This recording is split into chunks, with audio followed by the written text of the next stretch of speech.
विदेशी मुद्रा भंडार मैनेज करना और भारत सरकार के अकाउंट्स मैनेज करना। आरबीआई की कमाई के 3 बड़े जरिए हैं। पहला, विदेशी मुद्रा भंडार से कमाई। आरबीआई अपने विदेशी मुद्रा भंडार को डॉलर, यूरो, सोने के रूप में रखता है, फिर इन्हीं को इन्वेस्ट करके कमाई की जाती है। उदाहरण के लिए अगर आरबीआई ने $100 बिलियन को अमेरिकी ट्रेजरी बॉन्ड्स में 2% सालाना ब्याज पर इन्वेस्ट किया तो उसे हर साल करीब $2 बिलियन यानी लगभग 16,000 करोड़ रुपए का ब्याज मिलेगा।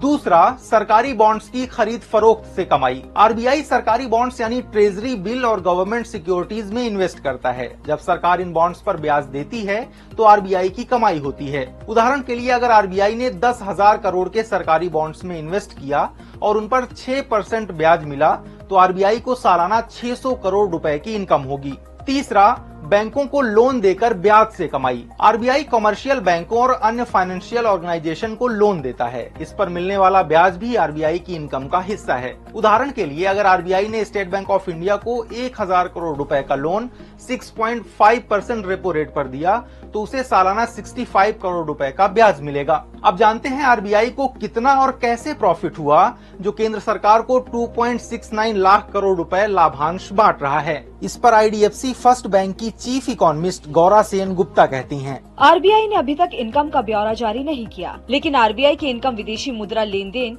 डॉलर की बिक्री और इंटरनेशनल मार्केट के ब्याज दरों की बढ़ोतरी की वजह से हुई होगी।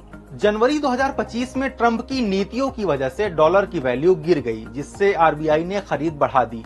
मार्च अप्रैल में डॉलर की वैल्यू बढ़ने के बाद इसे बेच दिया। इसके अलावा आरबीआई के पास करीब 14 लाख करोड़ रुपए के सरकारी बॉन्ड्स हैं, जिन पर औसतन 6% से 7% तक सालाना ब्याज मिलता है। इन्वेस्टमेंट गुरु इंडिया की रिपोर्ट के मुताबिक आरबीआई को 2024-25 में करीब 3.5 लाख करोड़ रुपए का मुनाफा होने का अनुमान है, जिसमें से केंद्र सरकार को 2.69 लाख करोड़ रुपए का डिविडेंड दिया गया है। अब सवाल उठता है कि ये 2.69 लाख करोड़ डिविडेंड देना है, ये कैसे तय होता है? डिविडेंड या लाभांश वो राशि है जो आरबीआई अपनी कुल इनकम में से खर्च निकालने के बाद भारत सरकार को देती है। इसके लिए भारतीय रिजर्व बैंक अधिनियम 1934 की धारा 24 में प्रावधान है। आरबीआई का मुख्य उद्देश्य मुनाफा कमाना नहीं है, बल्कि देश की अर्थव्यवस्था को स्थिर रखना और मौद्रिक नीति को कंट्रोल करना है। इसलिए खर्च निकालकर इनकम का बाकी हिस्सा डिविडेंड के रूप में केंद्र सरकार को देना ही पड़ता है। अब समझते हैं